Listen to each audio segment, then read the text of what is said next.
Check this out. Welcome to BLPA Big Show. Hockey sports, life for the adult athletes. Yeah. Powered by the Beer League Players Association. Better follow me. Follow us, the BLPA, on every social media outlet. Follow the crew on Twitter at Nicker Jones. Let's get it. Here we go. Welcome to the greatest sports show in the world. Good week, everybody. What's going on? I'm here with my good buddy Jason. Jason, what's going on? What's going on, Nick? You know, I'm just sitting here in a hotel room in Oklahoma. I'm going to Houston today to play hockey. Well, play tomorrow. And that's about it. What's going on with you, bud? Just, sitting here, a rare midday podcast. Yep. I was just doing a little work for my actual job, but I'm glad to take a little break here and talk some beer league with you. Well, okay. Well, here's why we're doing it midday, because we haven't recorded, and it feels like a quarter century at this point. And I mean, I'm not saying that we haven't recorded just because we haven't recorded. We are busy folks, and we have a lot of things on the plate. But both of us, same time, COVID. Both had Uncle COVID. You there? All right, I'm hanging up, calling you back on your phone.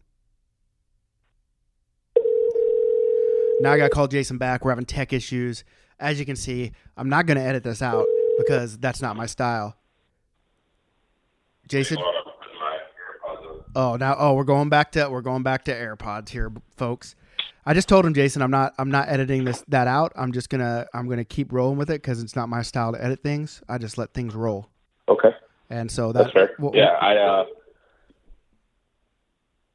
a little bit of technical difficulties, but we'll figure it out eventually. So I don't know what part your other phone dropped out on us, but basically what I was saying is it feels like we haven't recorded in a quarter of a century. Not saying it was all our fault. We're busy folks, but the real reason why is because we both got COVID at the same time. Yeah. And somehow COVID at the same time, but not from each other. Mm-mm. That's going around. It's a little disease. It spreads really fast. I got it. How were your symptoms? You all good? You all recovered now? Yeah. So mine was like the COVID part wasn't that bad, right? Like I hate to say it felt like a cold or the flu because like that's a whole political thing that we don't want to get into. But that part of it wasn't bad. Fortunately, I was able to test negative before a tournament over the weekend. But unfortunately, the COVID led to a sinus infection, which then led to an ear infection. So, like, I was at the tournament without COVID, but still wasn't feeling great because of other things that were going on. Gotcha. Yeah, and I'm super bummed because I had to miss this tournament. The tournament was Cleveland, and I had to miss it. We went to the DC Bash. I was working that, and we have an interview obviously here in just a little bit with a player. But I came home and I woke up. I got home Monday and I felt great. Felt perfectly fine. I was playing with my kid. Took my kid to soccer. Watched that little shithead score some goals. And then I woke up like at 2 a.m. on Tuesday morning, and I was freezing, and I didn't think anything of it, but I had my window open and my fan on, so I turned those off, and then I got really hot an hour and a half later, and then I went back to bed, and I woke up at 5 a.m. and puked, and I just thought because I'm on this Ozempic, and I just took, I went to a higher dose, so I was like, maybe it's just that, and then I felt weird, so I just took the test, and I came back positive. And in my wife's fashion, when I get COVID, she just cast me aside and made me go to a hotel room. Yeah. And I had to go quarantine in a hotel room away from the family. And I just, laid in a hotel room. And I'm a science guy, right? I'm a scientist. So I believe in science. And so I was like, you know what? They got these pills. How do I get these Paxlovid pills? Get them in me. Let them do their job. And I basically had to jump through hoops in Canada to get them. So I had to call them. I had to call my doctor. I had to say, listen, I got a test. Do you want me to come in and test?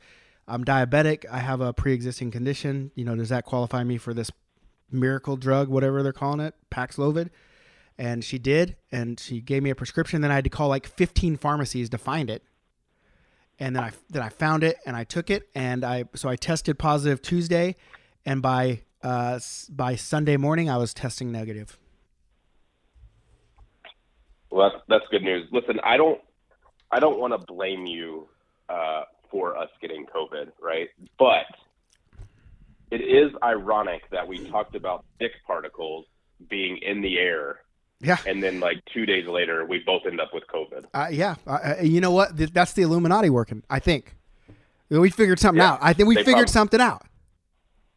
Yeah. Yeah. You talk about dick particles, right? You start spreading the word, and then and they're going to get you. You know, they're going to make sure that you stop. Yeah, and here's the weird thing about COVID. It's really infectious, right? That's what everyone's saying. Well, the second most infectious disease after measles or whatever the hell. But how do I get it, and Jeff Peck doesn't get it? That motherfucker ain't boosted. I'm boosted. And then I go home and I love on my kid. I hang out with my wife. They don't get it either, but I get it. There's a conspiracy happening, and I'm not saying COVID's a conspiracy. I'm just saying the way we got it is a conspiracy. I think it was planted on us. Yeah. I think it was planted on us. Yeah, I agree. But listen, that's not going to stop us from Nope. figuring out how many dick particles are in the air. Nope. So I don't want the listeners to worry about that. We're still on it. Now, I'm going to be honest. In DC, it was the dick particle index was high. Right? Okay. Because usually at the BLPA bashes, we're hanging out outside in the parking lot, but it rained all weekend. So all those dick particles were inside in a lobby, and there was also a Caps game on one evening. So it was the index was high, and I probably didn't wear my mask as much as I probably should have, and that's probably what happened. And when you're getting the Illuminati trying to plant this stuff on you, that's what happens. And I got it, but you know what? I beat it. I'm pretty sure I beat it. Yeah, we both did. We're both here, and we're ready to go now. I'm only watching out for a rebound case right now, right? Because they say when you take that Paxlovid, that sometimes 5 to 7 days afterwards you can get symptoms again and test positive. And right now I stopped taking it Monday, so Tuesday, Wednesday, Thursday. So I'm 3 days past. So I'm just I don't want to say I beat it, but I'm in good shape. Okay, well, it's good to hear. I'm glad you're in good shape. I feel like I'm in good shape. Good. So we're motoring along here. Yeah. So what else is going on? Man, I'm getting ready to leave this weekend to go on an 8-day cruise. So I'm pretty pumped for that. Like really, like this whole sickness, all I cared about was getting better before I leave for vacation. Are you going on vacation with Frank? I am not. Oh, this is a solo. Okay. Surprisingly. Cool. Yeah, that is. Yeah. Well, hey, I mean, he was just in Germany, so I was going to say, like, okay, Frank, now he's just vacationing all the time, like he's somebody. Yeah. Right. No, he didn't invite me to Germany, so I'm not inviting him on the cruise. Yeah. Like that's. Yeah, I thought we were tighter than that, but clearly, he went to Germany for like 2 years without me. He invited me to Germany, which is weird. Wow. Yeah, and not you. Wow. And I also want to say on this COVID thing, I will say there is. I know I had COVID, 100% confirmed. I had it, but talking with Frank, he's not sure you actually had it. Oh. Here we go. He did bring into question this injury that you had a while back, and so you do have a known history. In his words, not mine. You did have a known history. Allegedly. Allegedly, yeah. You have a known history of faking illnesses and injuries. So he doesn't believe you had COVID. So just want to throw that out. That doesn't surprise me. I am a man of integrity. I've never faked an injury or a sickness, an illness. But that's okay. I can take it. If Frank wants to question my integrity, and just me as a person, that's okay. I can take it. The people in Cleveland can tell you that at least I was sick for sure this weekend. Now, again, I'd gotten rid of the COVID by then. But I have some people that can confirm that, I had snot coming out of my nose at the very least. Is one of these people that Canadian hockey playing doctor in Nashville, or? I mean, I didn't go see that doctor. All my doctor visits were televisits. because I discovered televisits, which are way better than actually going to a doctor. Yep. But maybe I can get the transcript from those. I'm sure there's got to be a paper trail there somewhere. Hey, listen, and again, this is not me. Frank just wants. He says the burden of proof is on you, and so Okay. I can understand that. I mean, maybe he feels he's been burned in the past from the time you bailed on his team with the alleged injury, and I get it. You know, he's gun shy, and maybe that's why he didn't invite you to Germany. Well, I'll do some more investigating on it, but you know, I am glad you're feeling better. I know you got a sinus infection, ear infection afterwards. It sounds like you're just a sickly bastard, but what are you going to do? You know, when you get old, that's what happens. Yeah, you know, exactly. Yeah, I used to never get sick. Now I'm old, and they also say, you know, when you're a peak male athlete like myself, you know, sometimes that can hurt your immune system just because you are in such, you know, peak shape like I am. Is that true? Because I get sick all the time, and my wife is always forever yelling at me because I don't. She, in her words, take all the precautions that I can when I'm out and about, you know, among the masses of fans and people and players. And I have no argument for her, and I think this could be the argument. Yeah, I don't have the science on it, but I'm sure we can find someone who has proven. I've heard it, right, like a word of mouth, that, you know, when you're a peak performance athlete like this, you know, the sickness actually can get in easier because of all your perfections. You know, the imperfection sticks out a little bit and can get you. And if it's science, it's got to be true. Yeah, I mean, we can make the science, you know. And right now, we're actually, it seems in this day and age, we're doing the first part of the science anyway by just putting it out there. And we're probably going to have a lot of people just believing that just because we said it. And listen, this is just a hypothesis, guys. If we're going to talk about science, we're hypothesizing that this is the case. We've heard it, and we think that it has some legs because obviously we're peak physical specimen, and we got sick. So obviously there has to be some truth to this. We just got to find out how much truth to it. Exactly. And we'll do the digging. You guys don't have to worry about it. Yeah, we'll handle everything. We'll write the reports, and we'll just report back to you guys. How about that? That's what we do. That's what we do for the people. What else is going on in the hockey world? You know, I hadn't played hockey in like 3 weeks up until this point. So, you know, really all I got going on right now is Cleveland. You want me to talk a little bit about my experience in Cleveland? Sure. We can talk about that. I want to talk about the Bash. I don't have really too much to say about the Bash because here's the deal with the Bash.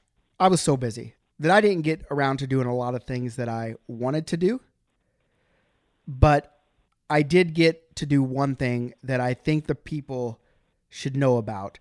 Do we want to introduce Brad to the BLPA now, or do we want to talk about other things first and then lead into Brad and then to Cleveland?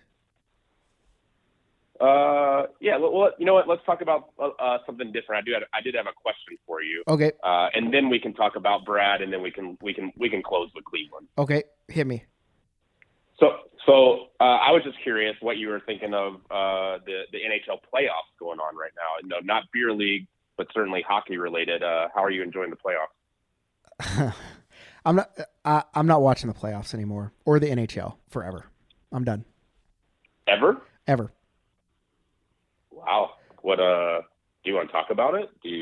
I don't know if like we need a couch for you to lay down on and you know, I am laying. Listen to your thoughts. I am laying on a couch right now. Actually, it's not okay. Perfect. Perfect. It's not like psychological. Like it's just you watch the games, right, and you're invested in the team you're invested in, and this looks way worse now because of the situation that my team is now in. But I actually made this decision when my team was up 1-0 and was playing in the middle of the second game.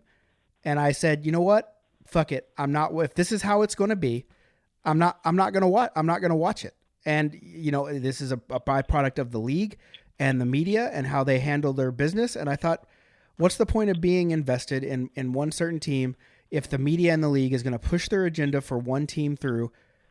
There's no point. If I'm going to watch this kind of Bush League stuff, I'm just gonna watch beer league hockey. It's the same thing, and that is obviously the Battle of Alberta is going on right now, and I get it. The Flames were a good team. The Oilers, as much as it pains me to admit, are a talented team, and they have the greatest player in the world, Connor McDavid. You can agree with that, right? Yeah, absolutely. And let's not just tap dance around the issue that the league gave Connor McDavid to the Oilers. You'll never convince me that they didn't. You'll never convince me. They got 3 other number 1 overall picks, and then 2 years later, they win the draft lottery again to get the number 1 overall pick in Connor McDavid.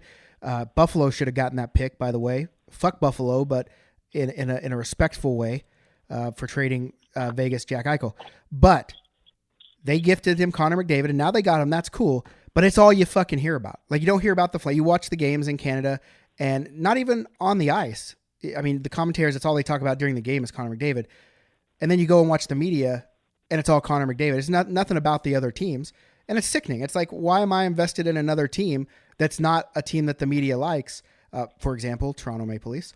Why am I invested in another team if that's all I'm going to hear about? It's going to be force-fed down my throat. So you know that there's a media agenda. And then you watch the games, and you see that agenda and NHL agenda play out in how the game's officiated. And you could never tell me, ever, that the NHL doesn't go to their officials and say, and they don't say, hey, make Edmonton win. But you know that there's a mandate that this is how the games need to be called. If you look at this year's playoffs versus every year before in the playoffs and seeing how the games have been called in the playoffs, this is not how the playoffs have been called forever. Would you agree with that in terms of penalties and how the games are managed? I do think there are way more penalties called this year than I remember being called in recent years. And isn't it odd that media pundits like Elliot Friedman all through the year have went on record on TV and said players like Connor McDavid and teams like the Edmonton Oilers need to get more penalties because why? Because it puts butts in the seats and it makes fans more excited. They said that. Connor McDavid's on the competition committee, and you know what Connor McDavid came out and said? He said, "Yeah, there needs to be more calls on me. I get fouled all the time." And now you're seeing it. And you know what? I know they're going to say, "Oh, well, they evened up a bunch of penalties." And you watch the games, and like the ref's not calling a penalty until the Oiler guy does something, and then the Flames go in the box 4-on-4, and you're just like, who the fuck cares if it's 4-on-4? Of course, when you give open ice to the greatest player in the world, what team is that going to benefit being 4-on-4? What team is it going to benefit when they're on the power play? It's Connor McDavid. And so for me, and this sounds like sour grapes, I get it, but I made this decision halfway through game 2 after I saw the intermission, second intermission. I thought, what the fuck is the point? Why do I even need to watch this? It's a waste of time. I already know what's going to happen. I don't need to be force-fed it and pay for the privilege to be force-fed this bullshit. So I just said, I'm not going to watch anymore. And so I haven't watched. I didn't watch game 3. I didn't watch game 4. I'm not going to watch game 5. And that could be the end of the Flames season. But if it goes to 6 or 7, I'm not watching that. And if they advance, I'm not watching that either. So I'm done with the NHL, and I'm done with the Calgary Flames, and I'm done with the Edmonton Oilers. I'm done with everything except beer league. Okay. I mean, you have that right as a consumer for sure. Exactly. To say, that's the only way I can. No longer up to my standard, right? I'll be honest with you. I have also stopped watching the playoffs, but that's because after going perfect in my bracket for the first eight series, I got all 8 correct. I had Florida Panthers winning it all, and then they went and got swept by Tampa. Yeah, they did. So my bracket went from perfect to completely ruined, basically in 4 games. So I've also quit watching. Hey, the Lightning are just they're gonna win it anyway, right? It feels that way. I mean, they're the best. How are they so good? I don't understand it. I mean, I know they got good players. Sure. I get it. Listen, they got good players. I got it. That team has drafted so well over the past that their 3rd round picks make me forget who Nashville's 1st round picks have been over the last 4 years. I don't understand how a team can be that much better at drafting than everyone else. Or maybe I don't understand how the Preds can be so terrible at drafting compared to everyone else. But it's insane the guys that step up on that team. And you're like, who's this guy? And you go and look and you're like, oh, it's their 4th round pick from 3 years ago. And he's, won the series for them. I think a lot of people think that GMs and scouts are kind of overrated, like anyone can do it. But I think Tampa's showing that they have superior, whether it's scouting or GMs, they're kind of ahead of everyone else. I don't know. Obviously the Flames' biggest superstar is a 4th round pick, so I get that, but it's not like we're doing it all the time, right? Like basically our superstar is a 4th round pick, and then Tkachuk was a number 5 overall pick, and I think Lindholm was either 3 or 5 for Carolina before they traded him. So that's our top line. So it's not like we're going out and doing this repeatedly, but I don't even give a damn. I do give a damn. I hope Johnny Gaudreau resigns in Calgary, because that'd be such a shame to lose your biggest superstar. But again, I'm sure there's some kind of bullshit agenda that'll be pushed if he leaves. He had to go somewhere else, because the media, whatever. Fuck the NHL. All right. Well, I think we have both agreed that we're done with NHL, at least for now. Substandard product. Yeah, so we'll just go to beer league, where again the peak male athlete is anyway. Well, and you know what? And beer league is a substandard product, but I know it is. That's why I like it. You expect it. It's not. I'm not saying this is the best in the world, and this is the best in the world, and we pay officials 6 figures, and we pay players multiple millions of dollars. No, we know we're substandard. We're imperfectly perfect in beer league. Yeah, we embrace the substandard. I do. I am just embrace being bad at hockey, but be proud of it. Exactly. And that's what we are. Okay, so let me introduce. Obviously, I'm going to lead off in this interview about characters. BLPA is full of characters. This is one of those characters. Here in the BLPA, we have characters. We make characters. People love those characters. I mean, just standing around me right now, I got Jeff Peck. Everybody knows Jeff Peck. Fucking Jeff Peck. He's a ringer. And then everyone probably doesn't know this guy, but I know him. I don't know which one it is, but it's Matthew Broderick. I don't know if Sunday Broderick's here, which is one hell of a hockey player, or Saturday Broderick, which is still a hell of a hockey player, just really drunk. And he usually doesn't help his team on Saturdays. But on Sundays, he comes out, lights up the world, right? Broderick, do you want to come say anything in the microphone real fast? Okay, he's just real shy, real humble type of guy. So it must be Saturday Broderick, because Sunday Broderick really shows us what's up. Yeah, okay, he just needs beer. Okay, so then it'll be Saturday Broderick. It's a vicious cycle. Everybody knows Big Dad. That's a character. Cosentino, obviously, Randall, and Limbacher. But I got another character here, and I mean, I would usually give him the intro, but he's way better at talking about himself. So how about you introduce yourself, sir? Well, Nick, thanks for having me on. This is the guy everyone loves to hate, and some of you actually just straight up hate me, but that's cool. It's Brad Dwin, and I'm here because Nick asked me to be on, and we had the BLPA Bash at my home rink this weekend. Good time, and I appreciate you having me on the show. My pleasure. One, I never got to officially thank you back in September when we did the draft experience. You brought that shitty pizza, and I just wanted to thank you. I just wanted to thank you for that. And I didn't call it shitty. Someone else called it shitty, and that offended you. I wonder who that was. I don't know who it was. Who was it? Are we calling people out? Was it? Yeah, because he's standing right here. Well, was that Saturday Broderick or? It was Sunday? definitely. It was probably Friday night Broderick who didn't like the pizza, but it is what it is. But the funny thing about that is. But the funny thing about that is he actually didn't know who brought the pizza. I happened to be sitting with him and his wife at the bar after the tournament, and he said, "Whoever brought that pizza, that was the worst damn pizza I ever had in my life." And the best part is like Brad bought it out of his pocket, out of the goodness of his heart, brings it up, and just there it was. And how many slices did you actually have, though? Like 10, 12? 1.5. One. Okay, so. Brad's being really humble. Brad is actually on the self-proclaimed greatest draft experience team in history, greatest team in the Northeast United States, can come to a tournament and just run the shit out of things. And so they came. They said, hey, listen, we're that good that we're going to put a team together. And listen, with all due respect, they are the first team that ever said, hey, we're a draft experience team, and we're going to come to a team tournament. So you're in the history books. But in the annals of history, Sounds like a personal problem. tell everyone how the greatest draft experience team in history, greatest team in the Northeast, probably top 10 team in the U.S. Self-proclaimed. That's not me saying this is all self-proclaimed stuff that got them placed in the Heroes division. How did that team fare in the BLPA bash? It did not go well, but we need to clear something up right here and now. I don't want to clear anything up. We have to, because that was not my comment, but it has been construed as that, and now everyone believes it, and I have to accept it, but that is not what I said.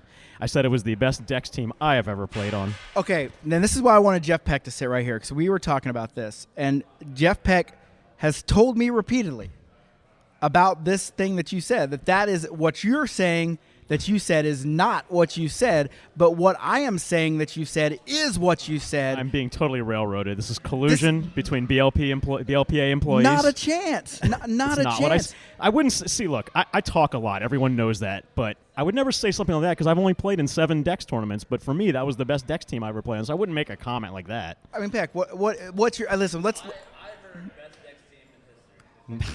Yeah, and that's not a railroad job. I just wouldn't make a comment like that. But not me. It's not a railroad. Like the railroad job happened this weekend against the teams you played. They railroaded you all weekend. Bud. I will also point out that we did have to replace a few guys. Now Broderick was obviously an upgrade, but some of our guys weren't really upgrades, and we were missing the core team. But regardless, we played like crap. I mean, that's the bottom line. We were just terrible. But except you, because I heard you scored this game-winning goal. Not. Like, tell us about this game-winning goal you scored, bud. So first of all, let me clear this up too. I think I said it once, and now it's become 100 times. I played on Jeff Peck's free agent team as well. It was the first game of the night for us on Friday night, and we were tied at 4. And I did score it with about 50 seconds left. Well, I mean, yeah, that was the only highlight of the entire weekend for me. Walk us through that goal. Like we want it. Like you talked about. Like it was some. And I definitely did not do that. I know your biggest fan is listening to this show. Oh, we'll talk about that in a minute. You would know him as Big Dad, and he wants to hear about this game-winning goal. Like that's you know. But before I get into that, I'll just say that I've never met any man in my life that has a bigger heart-on for me than Kyle Thornton. Oh boy! Hey, let me ask you a question. let me ask you this: if we're going to talk about that before, do you know Cosentino? Shout out Michael Cosentino. Of course, great guy, good player. Who is a better player? And it isn't. Listen, you can't don't pander to the guy that has a heart on. No, I'm not. I'm not going to be honest. Is Big Dad better or is Cosentino better? So I'm going to be totally honest because I've played against Cos 2 or 3 times, and I've played with Kyle and against him. I think, in my opinion, Kaz is a little more versatile because he can play forward and defense. Kyle is pretty much a forward from what I remember. Well, but Kyle's a natural goal scorer. I mean, as much shit as the guy gives me, I will give him credit. He's a great player. I think overall Kaz is the better player, though. Okay, I like it. It sounded like you were straddling the fence there. Like if you're gonna dog one out. No, I had to dog him out. I just wanted to tell you how I got to my decision. Because Big Dad does play defense. He played defense for probably the worst draft experience team in history in Cleveland or Cincinnati, and you know he didn't help the team back there. But you know he maybe he's a me player. I don't know. I mean they're both great players. I think Kaz is a little bit better. I mean that's just my opinion. Who do you think would win in a fist fight? Ooh, man, that's a tough one. I don't know. Kyle's a little more compact. Maybe he could absorb it a little better. I don't know. Kaz is a cop, bud. Oh yeah, well I did not know that. So yeah, and I'd like to see it. That I did not know. But Kyle would fight dirty. Well, yeah, it's not okay. In a fight, is there really a such thing as fighting dirty? If it's just a street brawl, there's no rules. Like there's not someone out there saying here's the rules of this street brawl. But I want to see it. I want to see their hockey skills. You know, in hockey, maybe not my brand of hockey because I couldn't fight. But I want to see fighting as part of hockey, and I want to see who would win in that regard. And I really think there's no shot, 0%, 0.000, not a chance in hell that Big Dad would be able to beat Cosentino. Fair enough. I did not know he was a cop, so that does change the equation a lot. And you know what? And Kyle used to be like a firefighter or work at the fire station. I don't know if he was actually a firefighter. I've never seen any substantial proof that he was. He just told me I'm at the station. Like, I'm supposed to believe that. And his Snapchat guy has a firefighterman's hat. So that's basically the proof I've seen that he's a firefighter. But he should dress as a fireman. Kaz comes as a cop, and then we'll do like a WWF, not even E, like old school WWF cage battle and see what happens. That's what I think should happen. Oh, we definitely could have used Kyle this weekend. He was part of the original Clubber team. Oh, so he was part of the greatest draft experience team history. If best you guys team in the Northeast hand it and that way, top fine, 10. but that is not what I said. I don't know, but this is like I wasn't there. I didn't get to see it. I didn't get to witness it. I've been a part of some great teams, but I don't think I've ever went on the record and said that's the greatest team I've ever been, even though it was, because I knew that sometimes my mouth, overload. It writes checks that my body can't cash, and that's what yours did. Your mouth wrote a check this weekend. Wasn't cashed. Didn't say that. I'm denied. just positive I didn't say that. I would put my daughter's life on that I did not say that comment. Which part? Which one? What do you mean, which one? Like which comment? That it was the greatest Dex team in history. I said it was the best team I ever played on. I can't reiterate that enough. Okay. Well, hey, tell people more about yourself. So I'm originally from Baltimore. I did not actually start playing hockey till I was 27, and I'm in my 50s now. But it's a great sport, and it keeps me sane. Especially now, I've gone through a divorce in the last 6 years, and hockey has kept me sane because I play 2-3 times a week. I'm glad I found out about you guys about a year ago. Me too. But I'm a Maryland guy. I've spent a few years in Colorado. I lived in Breckenridge for years when I was younger. But I'm a Maryland guy. I'm a Baltimore guy, even though I live in the D.C. suburbs these days. And wherever there's, whenever I have time to play hockey, I try to play. Is Baltimore as dangerous as everyone says it is? So Baltimore gets a bad rap, and here's why. Yes, it's dangerous, but if you're talking murder rates and violent crime, it literally happens in like 3 neighborhoods, and it's almost all drug related. I mean, tourists don't just walk around the harbor and get shot. It's just not like that. It's not that dangerous. Okay. And I know Baltimore really well because I do business there and I know the area. So I just know where not to be. That's part of it. Okay. Every time I say I'm going to like in between DC and Baltimore, it's like, oh, don't go to Baltimore. It's dangerous. And I'm like, okay, like. Listen, if Brady Anderson could play center field for the Orioles and make it out alive and not like that was the nerdiest white guy ever to hit 50 home runs, by the way, steroids. Yeah, well, we're sure of that because he never did it again. 100%. I think his next highest might have been 19. I think. Yeah, sub 20. It's nuts. But we digress. Anything else people should know about your hockey playing proclivities? I want to give this out here. Ken Chaney. How's it feel knowing that you got worked all weekend and Ken Chaney is a champion of the BLPA bash? Ken Chaney is a good guy. He's the one who actually told me about you guys. He's on one of my teams here. He got me to play for their team last summer. I think he's actually shown up for only 5 of our games since then, and maybe that has something to do with me, but I don't know. But he put together a very good tournament team, and they were lights out. And I don't know what I can say. Ken is a hustler. He's kind of like Randy and Ken, like 2 of the hardest working guys I've ever seen on the ice. And I give Ken a lot of shit, but he's a solid player, and I would play with him anytime. And yeah, I'm happy for him. I mean, they get to go to Vegas, and we got our asses kicked. Yeah, you did get railroaded, and you know who didn't do you any favors? Sunday Broderick. No, absolutely 0 favors. Well, I believe our team only scored 3 goals the whole weekend, and he had 2 of them and the assist on the other. So I got to give him credit for that. Who had the other one? I don't remember. Wasn't you? It was definitely not me. Okay. All right. Well, I mean, hey, let's. Second one? Gotcha. We don't know who he is. We don't know his name. Oh, yeah. Oh, yo, so that was a guy that we brought in for 1 game who didn't really help us much, but he did score that goal. Gotcha. All right. Well, let's get down to BL. But I've been talking shit to Brad DeWin, but I talk shit about him because I love the guy. There's not a more ardent supporter of what we do than Brad DeWin, and I know that because he was willing to go have a street fight for us at one point. We won't get into why, but he was ready to go to battle, and so I wanted to bring you on and one, thank you for being that guy.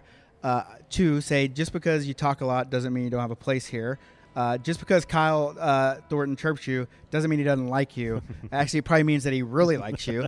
Because I'm a little concerned. As you were saying, Brad, you posted something, and not 20 seconds after you post it, Big Dad jumps in and makes a comment about it, right?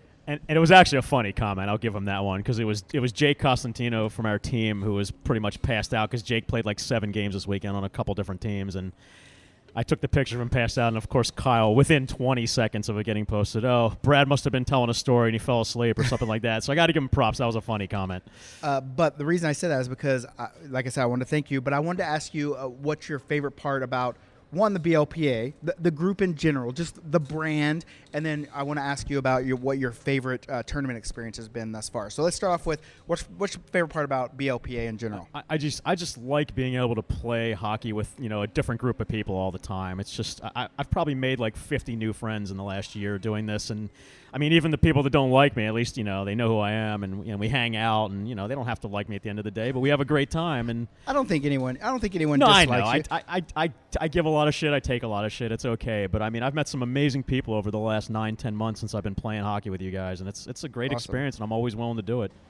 Awesome. Okay, well then let's turn. What's been your favorite? Like obviously the people. Like it doesn't matter what anyone says. Like we do this thing in locker rooms where we go around and say our best part of the tournament after it's over, and it's always the people. So outside of the people, like what's been the best thing that you found about the tournaments? Maybe even like your favorite, like the most memorable tournament story that you have. So, well, I mean, for me, it had to be Anaheim. I mean, oh boy, here we go. I was on the Dex Dior team, and I mean, that was a really balanced tournament. That's the other thing I love about a lot of these Dex tournaments. I mean, because it's a draft, it's very balanced. I mean, this weekend is a little bit tougher because it's teams from all over the place and they come together, so you really don't know what you're getting. But with Dex, theoretically the teams are balanced. But in Anaheim, incredibly balanced tournament, but for me it was the 2 hours before the first game of the tournament.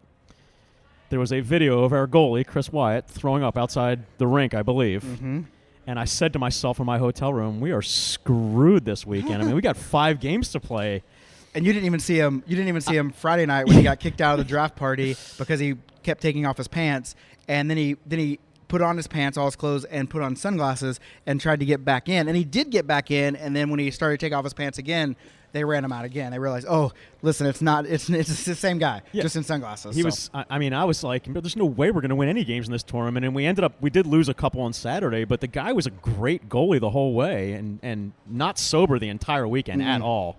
And when we got to that championship game on Sunday afternoon or late Sunday morning, I mean, he was still pretty hammered, and he shut out the other team. And that was my team, right? I did not remember that. Yeah, that was my team. Yeah, but I mean, I don't know how he did it.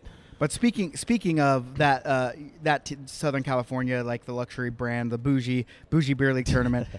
Let's talk about a guy named Jeff Peck and the team he was on. Was he on Dexy Vuitton? 3-0 the first day. Was he Vuitton? And his goalie was just saving pucks, stopping them all day. Old Tomek. It's like Broderick, Saturday Broderick, Sunday Broderick. Well, can you say that into the microphone so people can hear you, bud?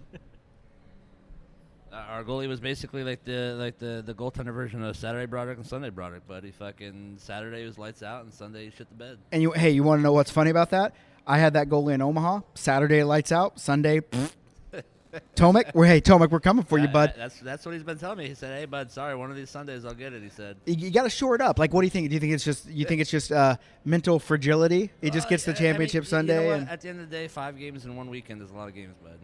So. For a goalie, like he's just standing there most of the time, right? Say it, Peck. Say what? I just want you to dog on goalie, so I'm not public enemy number one. Well, I mean, let's be real. Tomek's dog shit anyway. No, he's a good guy.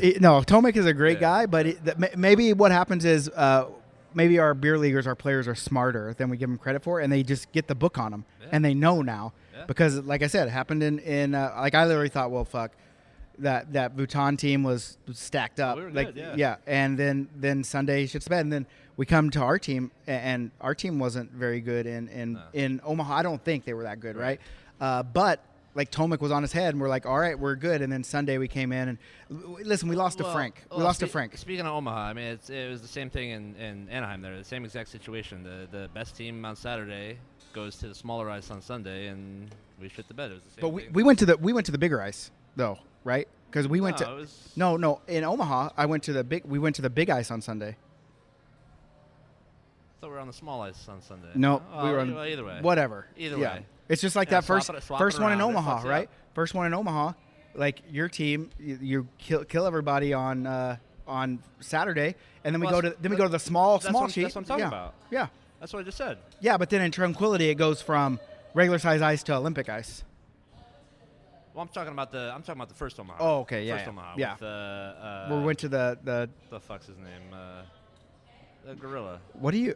Oh, Harambe. You're yeah, like Harambe. pointing at your dong, and I'm like, no, what? it's- Oh, now you got a gorilla dick? no, You're saying you got a gorilla dick, But, Peck? but I'm not Michael Leonard, bud.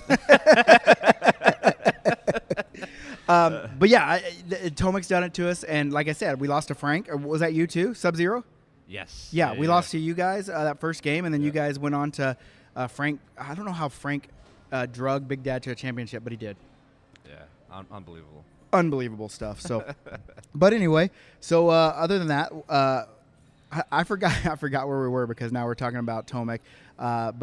So Dex Dior was his favorite one. They also had the first ever guy that was rated a 9. Yeah. Same team, and wasn't it also the first fight in Dex history? Rough.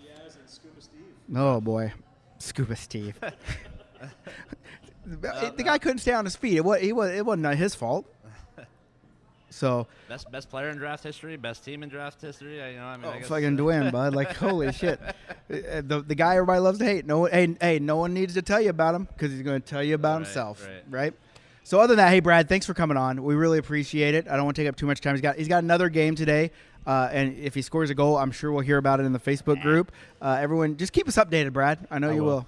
I definitely, I appreciate it, and I will see you next week in Cleveland. Actually, I am going to do Dex Cleveland. I'll be there. Hey, who knows? Maybe you'll have an even better. Maybe team that will be the greatest than Philly, Dex team and in then history. you can take them. You can take them to a BOPA bash, and we'll see where we're at. Right? So no, it's always a good time. I think you guys do a bang up job, and anyone who says otherwise just doesn't know what they're talking about. yeah, trash bags is what they are. All right, guys, that's Brad DeWin. Get back to the actual podcast with me and Jason. Chat with you later. All right, that was a character, old Brad DeWin. What do you think, old Brad DeWin?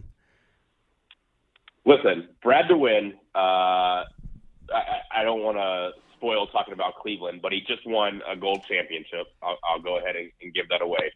He's actually a pretty good player, on the ice.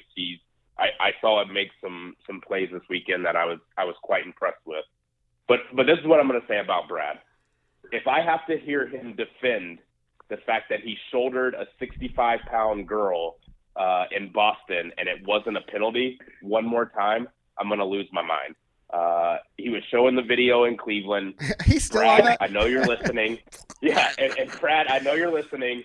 It absolutely was a penalty. That girl was like 14 years old, and you threw your shoulder into her, and she weighed all of 65 pounds. You got to stop defending it. It was absolutely a penalty. Hey, I saw her. She was in DC. Okay. Caitlin, How's she doing? She was, you know, Caitlin, quiet, just hanging out. Yeah. She came to DC because her mom played on the greatest draft experience team of all time with Brad DeWin. That's the one that they put into the tournament. That, by the way, if you didn't hear, they got worked all weekend, so they weren't the greatest team ever. But she played on that team, and so she brought Caitlin. I'm like, Caitlin, did you bring your gear? And she's like, no. Why would I do that? And I'm like, well, you're coming to a hockey tournament, chance to play. And she's like, no, I didn't bring my gear. And I'm like, oh, that stinks. So she just kind of stood around and watched. So it's funny that you bring that up, that he was talking about. I wish I would have brought that up. See, that's why we need to do interviews together, because I forget things, because I got so many things in my brain, and I wish I could have asked him about Body and Caitlin. Yeah, and just so everyone knows, Caitlin is like 18 or 19. She's young, but she is literally like 85 pounds. Just this tiny little girl. Great defenseman, by the way. She played on our team in Boston, and she played great. She plays spicier than her tiny frame allows. But I also forgot about it until I walked up on Brad DeWin showing the video to someone and trying to justify it, and I was just like, oh Jesus, here we go. We're still on this. Here we go. I guess 3 months ago, I guess 2.5 months ago. But yeah, Brad DeWin's he's a great guy. 1, he does talk a lot. Yeah. 2, and usually he's talking about himself. And so, that's fair. Listen, I've gotten hate messages from people that, because I jinxed I jinxed Jeff Peck and allowed Brad DeWin apparently to win this gold championship in Cleveland. So let me tell you how I jinxed him. How did you jinx him? Yeah, tell us about it. It's actually pretty funny. So obviously I was not in Cleveland, but I micromanage things. And so I'm always messaging around just to make sure that, make sure everything's going on. That's yada, yada, yada. And so when I saw Jeff was in the thing, Jeff said, I'm about to head out to the gold ship. And I said, get fucked, bud. And he said, relax, bud. I'm playing DeWin's team. We need to win this or we're all fucked. And I said, well, I want DeWin to win so I can hear all the stories.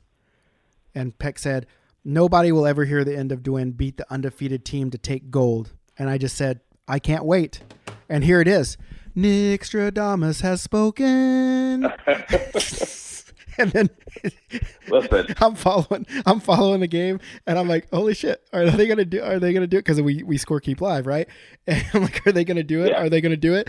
And all I know is the text I sent when I saw it went final. I just sent it to Peck. And I said, get fucked, bud. Wow. Yeah. So I did. So I didn't watch the game because I wasn't feeling great. I didn't stick around too much, right? Like when my game was over, I just bounced and left.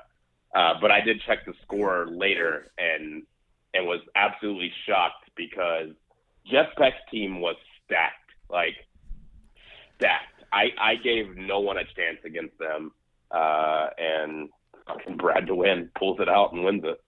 Yep. Yeah. And listen, maybe that's just the mystique, the magic of Brad DeWin, because he struggled for the first few times because he's been to I think 8 or 9 drafts now, and he struggled for the first few times, and then in Austin in November he took his first dub, his first gold, and he hasn't looked back. It seems like he's won, because I know he did that. Then he won again in Philly, or no, he won in LA. The very next one, then he won again in Philly, so he had 3 in a row. And then what was next? Then next would have been Boston. Did his team win in Boston? No. Oh, okay, they beat us for silver in Boston. Okay, gotcha. So yeah, so he had 3 out of 4, and so now he's 4 out of 5, right? 4 out of 5. You're gonna make me draft Brad DeWin, aren't you? Like what you're trying to do right now? Well, I'm just saying he's 4 out of his last 5. You can't. I'm not making up these stats. That's just the facts. Yeah. So what do you do? And it's even tougher for me, who like I keep talking about this, and eventually we're gonna have enough listeners that I quit getting drafted. But I'm like the opposite of Brad DeWin. Like my team always loses. So I'm not sure why people keep drafting me, because the team is automatically going to be terrible if I'm on it. And I'm not, that's speaking directly at me. Like that's clearly, once you lose like a couple, you're like, unlucky on a few bad teams. Once you've lost as many as I have, you're just like, yeah, I'm the problem. And you accept it. So I'm like the anti-Brad DeWin. So what happens when the anti-Brad DeWin ends up on Brad DeWin's team? Well, I think we need to find out. Is that not how we find out who wins the classic good versus evil?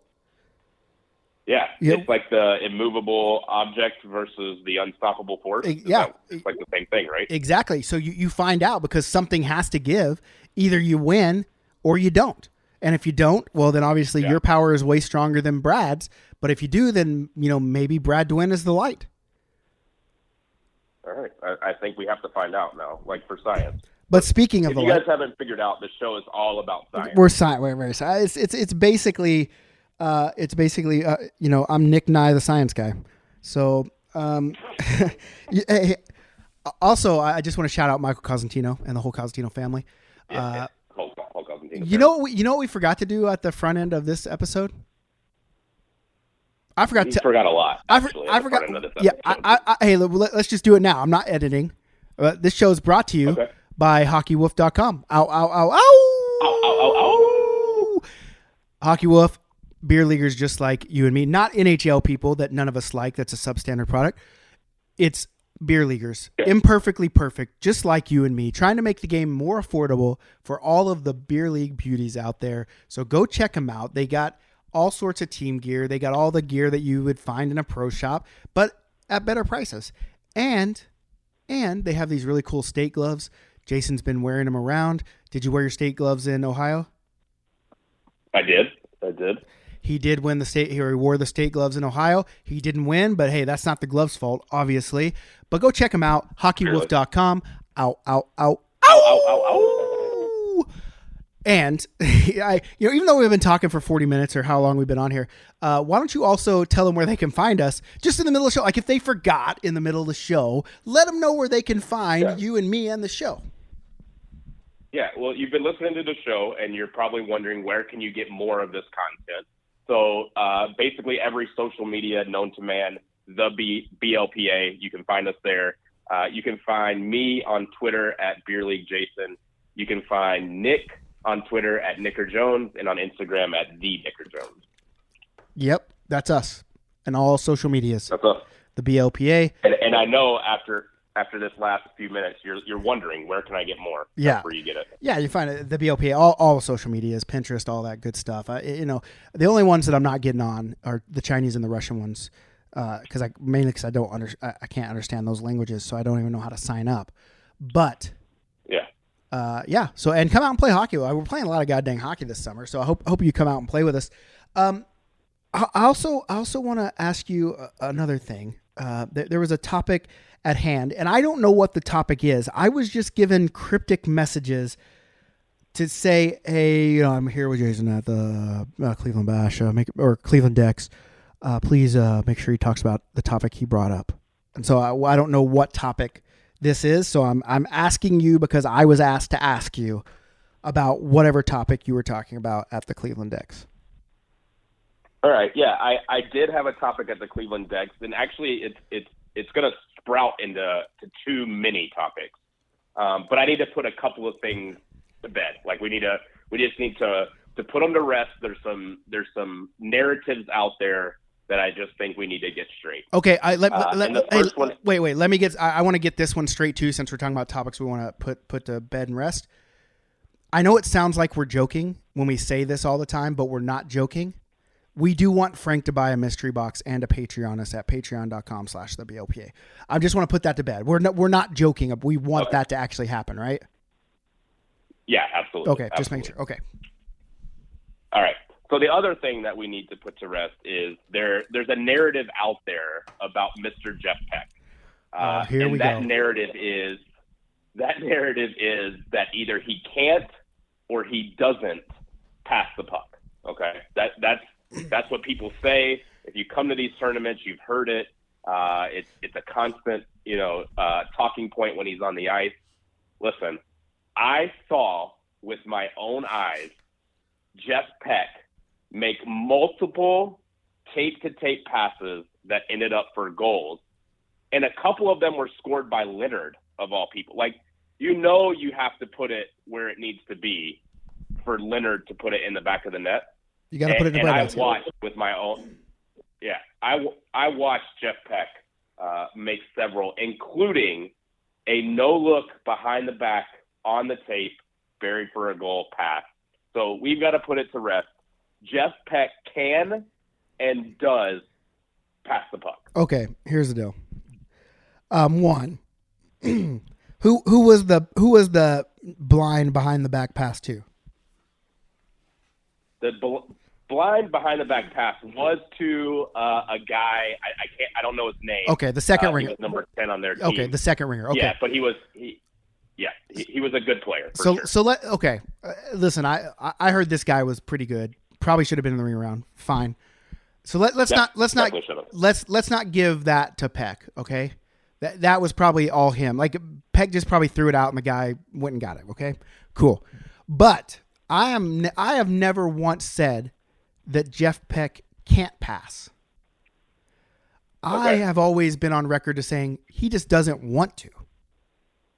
Okay. And maybe he doesn't want to, right? Like, I also enjoy scoring, but I like passing too. But I saw him willingly pass the puck several times this weekend. Yeah, I mean, he did have 11 assists after the first day, and I think that here's my only problem with that. The whole weekend, Jeff Peck always talked about how bad the timekeeper was, and she didn't know how to do things. So I am under the impression that she probably padded those stats a little bit on accident, just because she knew Jeff, and she was a little out there. She didn't know how to run the clock. She didn't really know anything about hockey, so I think she just was like, "Oh, I don't remember what number that ref said, so I'm just going to put Jeff Peck in there." That's what I think.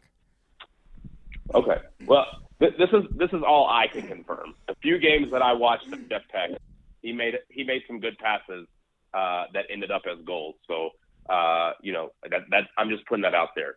But I feel like I need to talk about one more subject with that that's also related to Jeff Peck. There's another narrative out there that goes back and forth where everyone says Jeff Peck's a ringer, and Jeff Peck says he's not a ringer. That's fair, right? That seems to be how this conversation is going. Yes. Okay. So this week for the Cleveland tournament, he was in the ringer round, and I happened to see on the BLPA social media later where Jeff Peck was complaining that he was taken third in his round. Yep. Right? Yep. Did you see this? Yep. So my question to Jeff Peck is, are you a ringer and you should have been taken better than third, like you were saying in the video, or are you not a ringer, and since you were in the ringer round, you really should have been taken last? Because it can't be both ways, right? You can't say I'm not a ringer and then say I should be taken first in the ringer round. That's true. That's true. But listen, I think pride gets in the way. Like, he doesn't think he's a ringer because he doesn't want to let his team down, is what he's saying. Okay. And I get that point, but when you're putting up 20 points in 5 games, like what else can you call yourself, really? When you put up the most points in the tournament, and I 100% fully understand that there's more to hockey than scoring goals. I understand that. Yeah, like, look at me. Like, I don't score goals, but I'm a ringer in the team heart department. So there's intangibles, right? So I get that. Maybe he doesn't have the intangibles, but the outward product of being a ringer is putting up points on the scoreboard. And when you're lighting up the scoreboard and you're the number one scorer in the tournament, does that not, or does it make you a ringer? Listen, I think it does, but again, I'm going to put the question out there. Jeff Peck, you let me know. Are you a ringer and you should be taken first overall, or are you not a ringer and you shouldn't be complaining that you fell to third, fourth, fifth, whatever it might be? You let me know, Jeff Peck. I want to know. Yeah. Now it's balls in your court, bud.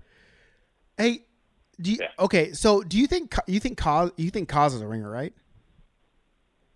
Yeah, and here's the weird thing about Kaz is he has more of the hockey intangibles that you talk about, right? Like, he doesn't always put up a ton of points. He can, but he's a back checker. He plays good defense. He can control the game. He can pass and shoot and all that stuff. So he's more like the speed, plays defense, can get back when he needs to, but also can put up some points kind of ringer. So he for sure is a ringer. Okay. But would you rather have Cosentino or Peck? You're gonna put me on the spot here in front of. Well, I mean, you listen, two listeners of the show here, and 2 friends. But at the end of the day, I mean, if you're gonna put Jeff Peck on an island, I feel it's fair that I put you on an island too. Okay, all right, that's fair. Listen, if I have the choice between Jeff Peck and Michael Cosentino, I am going to take. Bum bum bum bum. I'm going to take. We'll be right back after Michael Cosentino. Oh, that's a good one. I got to do it. I get it 100%. And if you put a truth serum in me, I would say, sorry, I can't choose. They're both my friends. I can't believe you just dogged Jeff Peck out like that. But no, I would tend to go the that way too, because Cosentino is so versatile in his game. Right. He can play defense if you need him. He's got the speed. Listen, neither of them are going to pass to me. Peck's just not going to pass to me. And Cosentino, I can't get up the ice with him quick enough for him to make a pass to me. So it's, it goes both ways. He's always somewhere you're not. Yeah. He's always where he's supposed to be, and I'm always fucking off somewhere I'm not supposed to be. And so, I think Cosentino's game is definitely a little more polished, of course. But like I said, you cannot deny that 20 points in a tournament is a lot of goddamn points. Yeah. Listen, we had the chance to take Jeff Peck at 2. It was not my pick. I suggested taking Jeff Peck. We had a guy on the team whose buddy was in that round, and he wanted to take his buddy. So I stepped back and said, hey, you guys do whatever you want. But I absolutely, if I have the pick before Jeff Peck's round and he's available, he's definitely in my group of options where I'm like, oh, Jeff Peck's not a bad pick. He can put up the points. Yeah. Hey, and the sad thing about it, Bud, is like it sounds like this would have been a tournament you guys would have ran a points game. He did have a points weekend, and together we might have had one. We might both have had points weekends. Now listen, I put up 11 points in 5 games. Oh, humble brag here. Okay. Let's not pretend like I didn't have any points at all this weekend. Okay. Even with a sinus infection and ear infection, I actually led my team in points. Holy fuck! You Michael Jordan flu gamed him. I did. Listen, I wasn't going to bring that up. It's okay that you did. I didn't bring up your points, bud. I didn't bring up your points. You brought up the point. But hey, if I put up double digits, you think I'm not? I would have fucking led the show off with it, bud. Yeah, it's not a huge deal to me. But I had an okay weekend myself. But yeah, if Jeff Peck would have been on my team, who knows how many points I would have had? The world would have been your oyster at that point. There was no limit to the amount of points you could have had if your team would have picked Jeff Peck. I hate it when you have a suggestion that will work and your team doesn't take it. So listen, our ringer was a great guy too, and was by far the best player on our team. So like, I'm not mad about it, but I try to keep my hands off the team now, because I've found that even when I handpick the team, we still lose. Like at this, it doesn't matter anymore. If everyone's happy, I'm also happy. So. Well, hey, yeah, me too, of course. And actually, I kind of like it when they don't take my suggestion and then we don't win, because I'm like, well, you should listen to me then. Well, yeah, should listen to me. I mean, not. I might have known better. We would have won the tournament in Omaha if they would have taken the pick. And it wasn't even just a random pick. It was the pick I chugged for, because I knew this guy was in the round behind me. And I was like, I'm going to win this chug, and we're going to take this guy and lights out, right? And I win, and I say, hey, you got to pick this guy. This guy is a fucking incredible D-man, and he's going to score points on the back end. This is a win-win situation right here. And they go, well, we don't need defense to win championships. The goalie said this to me. The goalie said we don't need defense to win championships. You got me back there, and then we did go 3-0, and then we got shut down on Sunday. And you took the guy, and who won the championship? Oh, that's right. We did win the championship, didn't we? Yeah. You did. Yeah. Did you have Jeff? We did not have Jeff. Oh, damn! You showed him. We had Kyle. We had old Big Dad. Yeah. That was the last time we did our predictions, and I was super stoked about going to Cleveland and being able to do our pre Dex games after or post draft party picks. That's the one thing I was bummed the most about, not being able to do that. But you probably wouldn't have been able to because you're sick. I did it in my head, and they were very wrong. Well, that's the best part. That's the best part. But yeah, and then I was bummed because we didn't get to do post Cleveland Dex podcast. We really got to be more regular, bud, on these podcasts. The people want us. I get messages every day. When's the next episode? When I'm like, hey, listen, bud, like, I'm trying to connect with Jason. Like, what do you want me to do? Like, I can't force the guy to do it. And listen, if you want me to just talk, I'll talk to myself on a podcast. I just don't think that's very entertaining.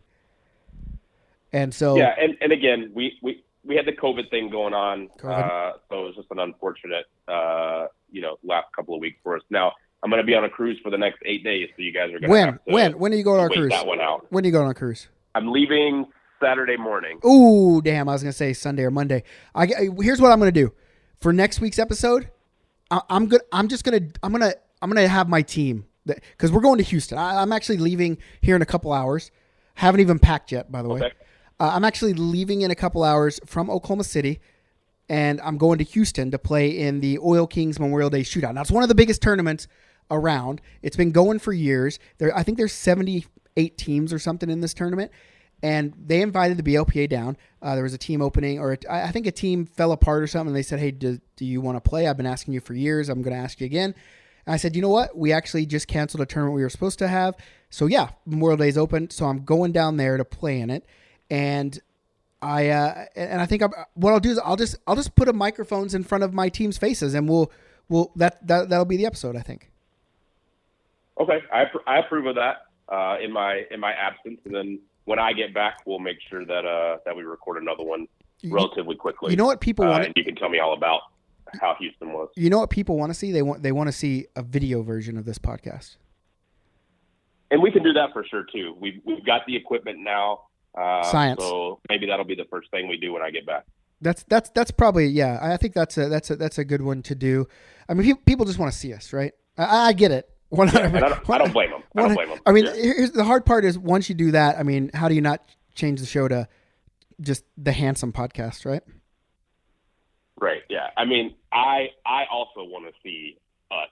Yeah. On a podcast. I get it. And you know what? I mean, you got to come to more tournaments, Jason, because I think when we're looking at each other, when we're staring intently and lovingly into each other's eyes while we're recording, I think there's magic there. You know? Yeah, I know. I agree. I'll tell my wife that it's for the brand. Listen, it's part of the job. I took this on. And we're letting people down, so I'll just tell her, listen, I got to start going to more tournaments. Hey, she hasn't asked you how much you get paid for the job yet, does she? She hasn't, no. Okay, good, because it's obviously it's zero, but she doesn't need to know that. It's zero. We're building it. Yeah, no. We're building it so in the future that there will be more zeros behind that zero. Hopefully, a one out in front, and then more zeros behind those zeros. But we can keep adding every time she questions you about the money. Just be like, well, guess what? We just added another zero. She doesn't need to know that it starts with a zero. Exactly. So exactly. Yeah. There's listen, babe, tons of zeros. I can't turn it down. It's just this is the fabric that we're made of as peak performance athletes in the beer leagues. Just built different. That's what we are. Other than that, you have anything to add before we? I mean, we've been going for close to an hour here. Do you want to add any? People thought, I don't know if you know this, but the last episode, I don't know what happened, but like we did our hour, and then the tape ran for another hour and a half. It was like a 2 hour and 47-minute episode. Yeah, people kept telling me, and I said, listen, I would just listen to it if I was you and see if there's anything in there. There wasn't. No. By the way. You know, there was. I think at the very end, I think what happened is I drugged the intro because I don't know if you know the science behind building an episode, but when you go in and I say edit, but I'm not actually editing anything. I'm just splicing in the intro at the beginning, and then like I have to plug in, like if we have an interview, I have to plug that in. And so I think what I did is I drug the intro over, and for some reason it put it 3 hours in the future. And so I was like, okay, that's weird. I thought I just drug it in there. So then I drug it again and made it there. And then I did the episode and didn't realize that 3 hours out was the other intro. So I think if you listen to the end, there's probably like another intro. Okay, perfect. Yeah, let us know. You guys go listen to the full 2.5 hours and let us know what's at the end there. But the reason I brought it up is because I feel now that we eventually owe the fans a 2.5 hour episode, is what I'm saying. Okay, I mean we can do that. That's a lot of talking. I know you and I know me. We can talk for 2.5 hours pretty easily. We can. I mean, I don't know if it'd be interesting, but it'll be 2 hours. But there'll be words. I mean, that's what people want, right? Right. Are we big enough now where we could just talk gibberish and people would just listen because it's there? I don't know. I don't know if we're there yet. Might want to add another zero first. Maybe in the future. Yeah, if we get another zero added, for sure. Yeah. So, all right. So nothing else to add. You don't have anything else? Nope. I think that's it for me. All right. Well, hey, bud, have fun on your cruise. Glad we finally connected. Glad you're cured from COVID. Hopefully we both don't get it again. But, when you've pissed off the Illuminati and figured out their dick particle index, that's just a price you pay, bud. But we're here. We're here for the people, and that's who we do it for. Thank you guys for listening to us. Sorry we had such a delay. Be good or be good at it.